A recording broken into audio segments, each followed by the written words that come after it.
Hello everyone. ಈಗಾಗಲೇ ಹಬ್ಬಕ್ಕೆ ಎಲ್ರೂ ಕ್ಲೀನಿಂಗ್ ಕೆಲಸಗಳನ್ನ ಸ್ಟಾರ್ಟ್ ಮಾಡ್ಕೊಂಡಿದ್ದೀರಾ ಅಂತ ಅಂದ್ಕೊಂಡಿದ್ದೀನಿ. ಮನೆ ಎಷ್ಟೇ ನೀಟಾಗಿದ್ರೂ ಹಬ್ಬ ಅಂತ ಬಂದರೆ ಹೆಣ್ಮಕ್ಳುಗಳು ಮನೆ ಕ್ಲೀನ್ ಮಾಡೋದನ್ನು ಮಾತ್ರ ಬಿಡಲ್ಲ. ಫುಲ್ ಮನೆ ಕ್ಲೀನ್ ಮಾಡೋ ತನಕ ನಮಗೆ ಸಮಾಧಾನ ಅಂತೂ ಆಗೋದೇ ಇಲ್ಲ.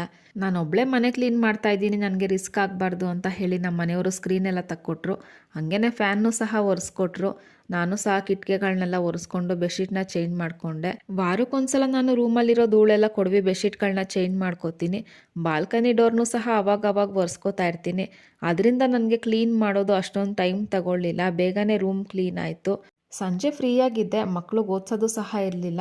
ಅವ್ರ ಸ್ಕೂಲಲ್ಲಿ ಕಲ್ಚರಲ್ಲು ಮತ್ತು ಸ್ಪೋರ್ಟ್ಸ್ ಆ್ಯಕ್ಟಿವಿಟೀಸ್ ನಡೀತಿದೆ ಅಂತ ಹೇಳಿ ಹೋಮ್ವರ್ಕ್ ಏನೂ ಕೊಟ್ಟಿರಲಿಲ್ಲ. ಹೇಗೂ ಸುಮ್ಮನೆ ಇದ್ದೀನಲ್ಲ, ಸುಮ್ಮನೆ ಯಾಕೆ ಟೈಮ್ ವೇಸ್ಟ್ ಮಾಡೋದು ಅಂತ ಹೇಳಿ TV ಕ್ಯಾಬಿನೆಟ್ ಸಹ ಕ್ಲೀನ್ ಮಾಡಿಕೊಂಡೆ. ನನ್ನ ಮಗಳಿಗೆ ಪೇಂಟಿಂಗು ಡ್ರಾಯಿಂಗ್ ಮಾಡೋದು ಅಂತಂದರೆ ತುಂಬಾ ಇಷ್ಟ. ಅವಳು ಪೇಂಟಿಂಗ್ ಮಾಡ್ತಾಯಿದ್ಲು. ಈ ವ್ಲಾಗ್ ನಿಮಗೆ ಇಷ್ಟ ಆಗಿದ್ರೆ ಲೈಕ್ ಮಾಡಿ.